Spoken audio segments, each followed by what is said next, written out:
Halo semua, apa kabar? Oke, nama saya Valerin dari Widu. Kita adalah satu perusahaan yang membuat mesin-mesin pengolahan sampah di Bali. Jadi ini sedikit cerita tentang tentang Widu dan gimana ceritanya saya mau mulai untuk terlibat di bidang pengolahan sampah. Next slide.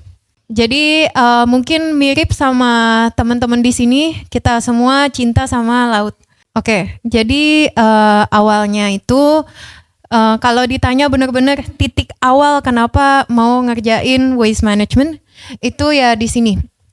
Jadi ini di Nusa Penida di Manta Point. Mungkin ada beberapa yang udah pernah ke sana juga. Waktu itu saya ke sana tahun 2017. Jadi Nusa Penida belum seramai sekarang.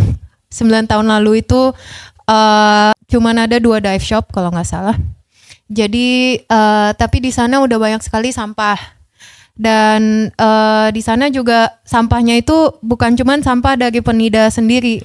Waktu sambil pungutin sampah itu ada sampah dari Jepang juga. Jadi saya bingung, loh ini dari mana? Kenapa bisa di sini? Tapi di saat yang sama waktu diving itu lihat ikan mantanya itu mereka kayaknya happy-happy aja gitu. Mereka kayak nggak ada rasa gimana. Terus saya berpikir,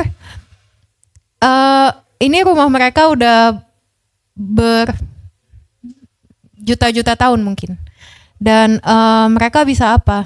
Terus di sanalah muncul satu pemikiran kalau, oh ya mereka ikan, saya manusia gitu. Mereka udah kesini udah lama, ini rumah mereka. Tapi ya mereka cuman ikan, kita bisa apa gitu kan. Jadi sejak saat itulah saya mulai mencari-cari bagaimana caranya sebagai manusia, waktu itu masih sekolah di universitas, gimana caranya kita bisa melakukan sesuatu. Habis itu ya kita mulai mencari-cari gimana caranya. Pertanyaan pertama yang terbesar, kenapa bisa sampai sana sampahnya? Makanya abis itu waktu liburan lagi, kebetulan saya sekolahnya di Kanada, terus waktu ke Indonesia lagi, terus mulai mencari-cari tentang sampah. Jadi kita mengikuti sampah plastik itu sekarang nih diolahnya gimana? Sekarang nih kalau videonya ada nih akan di play. Oke. Ya, jadi ini kelihatan ya. Ini sawah, tapi di sebelahnya ada gunung plastik. Bukan sembarang plastik, ini semua soft plastik ya. Jadi plastik yang low value, dan ini semua datang dari satu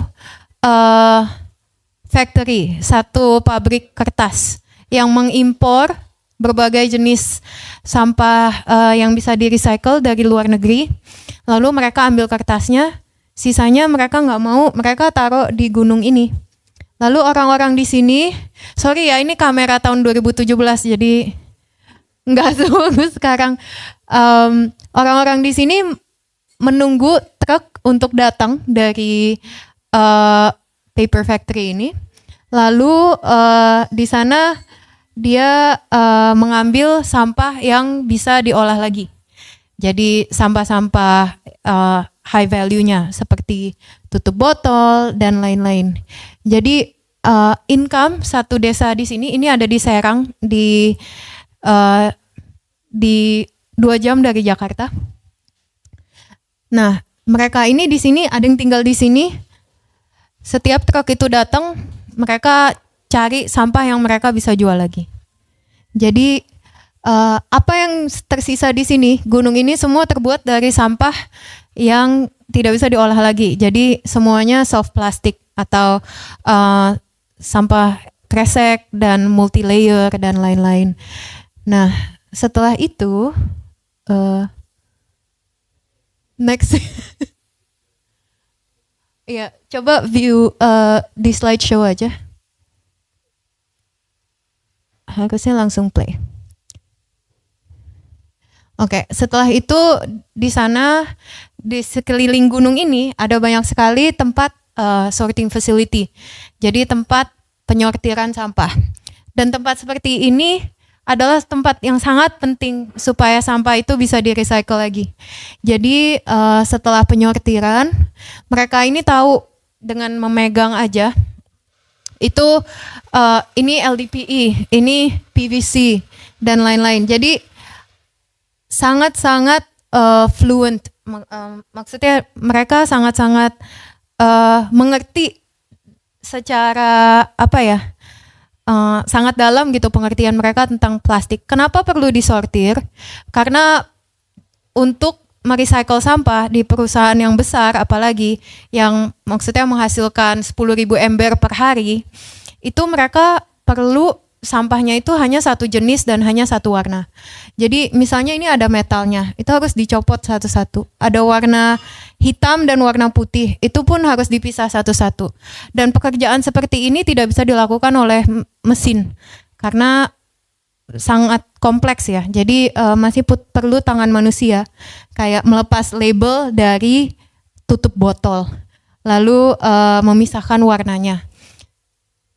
Banyak sekali effort kita di pembuatan satu produk, tapi effort untuk melepas ini hampir tidak ada gitu. Banyak sekali usaha company-company ini untuk mendistribusikan produknya. Kita bisa menemukan Indomie sampai ke Papua, tapi untuk menariknya kembali itu hampir tidak ada gitu. Dan dari sinilah saya melihat kalau misalnya mereka ini perlu alat-alat. Jadi dengan adanya satu shredder ini, mesin pencacah, plastik yang tadinya tidak ada value, tidak ada nilai ekonominya, itu akan jadi plastik yang mereka bisa jual 10.000 per kilo, 5.000 per kilo. Jadi alat-alat ini sangat dibutuhkan. Dari sana karena waktu itu masih sekolah, saya sekolah arsitektur di Kanada, tapi on the side mulai sama teman-teman itu mencoba recycle. Karena setelah kita lihat di Indonesia, ternyata recycle itu alat yang dibutuhkan itu tidak rumit. Satu mesin hanya mengerjakan satu hal. Dan kebetulan waktu itu ada satu open source program namanya Precious Plastic. Dia memberikan secara cuma-cuma blueprint atau desain mesin-mesin yang sederhana yang kita bisa tiru, kita bisa download. Lalu mulai sama teman-teman recycle sampah di kampus dengan alat-alat yang sederhana. Setelah itu kita mulai dapat funding, terus bisa membuat mesin kita sendiri. Jadi ini mesin pertama yang saya buat dan gagal karena heaternya itu kurang powerful. Tapi nggak apa-apa. Jadi ini harus dimulai dari satu tempat ya. Tapi akhirnya kita berhasil bikin satu mesin extruder. Jadi mesin ini mesin peleleh plastik. Setelah dicacah kita bisa lelehkan lalu keluar dari sini kayak odol. Setelah itu bisa dicetak ke berbagai jenis produk. Waktu itu cita-citanya pengen bawa mesin yang kita buat di Kanada ke Indonesia. Tapi akhirnya jadi buat mesin sendiri di Indonesia. Ya, jadi dari saat itu di tahun 2022 saya kembali ke Indonesia, terus kita mulai membuat mesin di sini. Jadi membentuk PT yang namanya Wiradharma Mandiri, tapi brand name-nya ini WeDo. Jadi WeDo ini fokus di pembuatan mesin-mesin pengolahan sampah. Lokasi kita ada di Sukawati, jadi nggak gitu jauh. Ini tim kita, jadi semua mesinnya ini dibuat di sini. Sebenarnya masih sama mesinnya ya, tapi kalau kalian lihat emergency stop buttonnya, tadinya gede banget, terus sekarang jadi kecil di sini. Ya, terus jadi kita bukan pembuat produk, tapi kita pembuat tools atau alatnya supaya klien-klien kita ini bisa menghasilkan produk-produknya sendiri. Terus udah itu saya juga percaya kalau negara seperti Indonesia kita perlu waste management itu kecil-kecil tapi banyak, karena kita negara kepulauan, sementara di banyak pulau termasuk Pulau Bali kebanyakan sampahnya masih harus dikirim ke Jawa. Jadi bayangkan kalau kita ada di Maluku Utara, itu nggak worth it sama sekali untuk mengirim sampahnya sebagai sampah ke Jawa. Jadi kita harus proses dulu di sana. Apalagi di sana mereka juga perlu material. Jadi kita membantu klien kita untuk mengubah sampahnya menjadi sesuatu yang berguna. Terus udah itu kita juga harus lihat kalau misalnya setiap klien itu lumayan unik kebutuhannya. Kita ada klien desa, klien hotel, klien NGO yang ngumpulin sampah di sungai. Jadi ada bermacam-macam dan kebutuhan mereka bermacam-macam karena sampah itu lumayan rumit dan tidak bisa solusinya itu nggak bisa satu mesin aja yang bisa kerjain semua. Makanya kita ada 72 desain mesin sekarang. Jadi ini cita-cita saya dan cita-citanya WeDo. Kita mau membuat mesin-mesin atau tools untuk semua pulau di Indonesia, semoga. Ini mungkin aku kasih tahu kalian untuk bukannya kayak terlalu pede atau gimana, ini mau manifest juga nih sebenarnya. Jadi mungkin udah 90-an tahun atau gimana, tapi mungkin udah meninggal belum tercapai, tapi ini cita-cita kan. Jadi sebesar-besarnya aja gitu. Supaya semua pulau ini bisa mandiri untuk sampahnya dan bisa mengubah sampahnya jadi hal yang berguna. Sekarang kita udah bikin 400-an mesin selama 4 tahun belakangan. Terus ini tim kita di Bali, kalau teman-teman ada waktu mau mengunjungi workshop kita, lihat mesinnya dibuat, behind the scene-nya. Dan sekarang juga kita mulai ada workshop di recycling, itu bisa ke sini. Selanjutnya aku ada beberapa contoh klien kita pakai mesinnya, tapi kayaknya mungkin kurang waktunya ya. Apa mau cepet aja? Nggak apa-apa, lanjut. Oke, lanjut ya. Sebentar, paling 5 menit. Jadi ini, beneran 5 menit. Jadi ini klien kita namanya Sungai Watch, mungkin beberapa udah tahu. Jadi ini namanya mesin baler. Baler itu fungsinya itu untuk ngepres sampah dari yang volumenya besar jadi kecil. Jadi di sini mereka karena ngumpulin sampah banyak di sungai, sampahnya itu kebanyakan non-organik dan kebanyakan plastik, terutama kresek. Nah, seperti yang kita lihat di video pertama itu ya, kresek itu kan sangat low value, nggak ada yang mau ngambil. Tapi mereka benar-benar berusaha untuk membersihkan, mengeringkan, mengumpulkan, sortir, semuanya disortir sampai berdasarkan warna. Jadi bukan cuman kresek LDPE aja atau HDPE aja, tapi kresek HDPE warna biru itu dia sortir. Jadi setelah disortir dan dipres itu ini juga mesin dari WeDo namanya sheet press. Jadi dipres dengan bantuan panas. Jadi mereka bisa membuat papan-papan plastik. Gitu. Jadi ini udah dicuci, lalu langsung yang warna merah dijadiin satu, langsung dipres. Jadi papan-papan plastik ini nantinya mereka olah lagi jadi produk. Jadi habis jadi papan dipotong bentuk kursi, lalu di-assembly, dirangkai menjadi satu produk yang mereka bisa jual.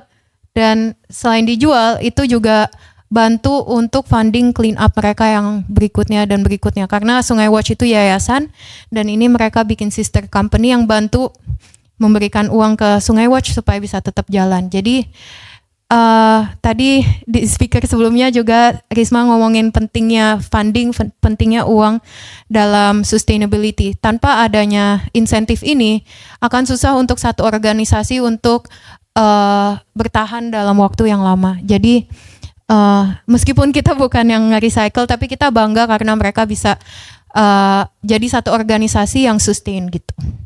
Ini di Pura Besaki. Mereka ada masalah sampah juga meskipun 80% sampahnya organik dari canang-canang dan yang dibawa orang-orang, tapi banyak juga anorganiknya. Dan kebanyakan itu agak susah untuk dipisahkan karena dia permen-permen kecil. Jadi di sana kita buatkan mesin konveyor namanya, yang fungsinya itu membantu untuk pemilahan sampah, ngambilin permen kebanyakan sih. Jadi sampah organiknya itu nantinya bisa dicacah dan dijadikan kompos yang mereka bagi-bagikan untuk petani-petani di sekitar sana. Saya skip. Ini di Jembrana, mereka banyak kelapa di sana. Jadi pada umumnya untuk desa-desa itu kita kasih pencacah organik yang biasa, tapi setelah kita lihat sampah mereka itu kebanyakan kelapa. Jadi kita buatkan mereka mesin namanya kokopit yang bisa memisahkan serabut kelapa dari kokopitnya, dari serbuknya. Jadi serabutnya itu bisa dijadikan bahan untuk kaset welcome itu. Terus udah itu kokopitnya itu dijadikan arang, dipres jadi arang atau dipres jadi buat anggrek-anggrek gitu. Ini mesin pertama yang kita buat untuk satu hotel di Seminyak namanya Potato Head. Jadi awalnya itu mereka pakai ini untuk satu exhibition lah. Jadi bukan untuk handle sampah satu potato head karena ini terlalu kecil.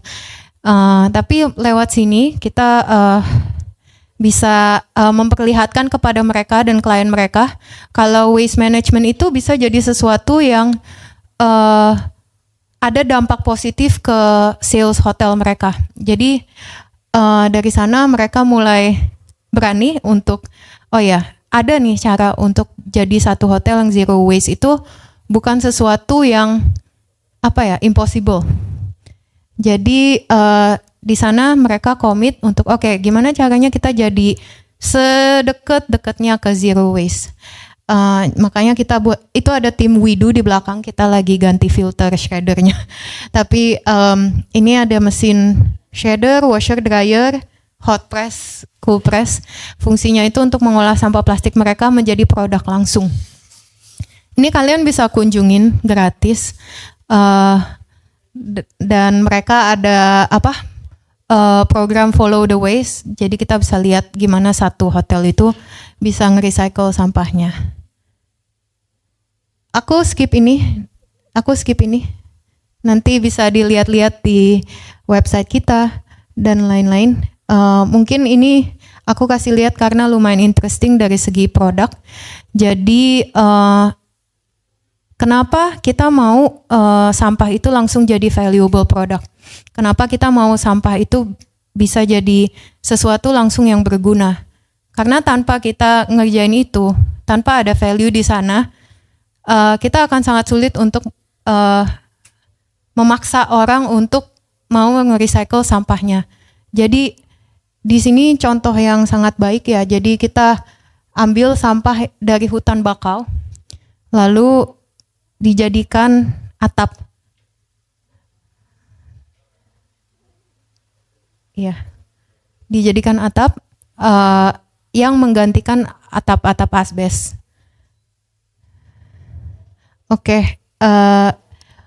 Ini pembuatan mesinnya. Terus sorry guys. Ini kita juga sekarang mulai ada program edukasi dan ada brand satu lagi namanya Sayang yang mengeksplor material-material dari sampah dan menunjukkan ke orang-orang kalau material ini tuh bisa jadi sesuatu yang cantik dan sesuatu yang berguna. Jadi aku mau skip ini. Ini klien kita sekarang. Dan ini slide terakhirku, kalau misalnya kalian tertarik untuk kontak kita atau tertarik untuk mungkin mau belajar dari Widu, ambil workshopnya, atau mungkin ada desa atau di lingkungan kalian ada yang perlu mesin, di pulau kalian ada yang perlu mesin yang kita bisa bantu, itu boleh reach out ke sini. Ini WA saya. Ya, thank you semua.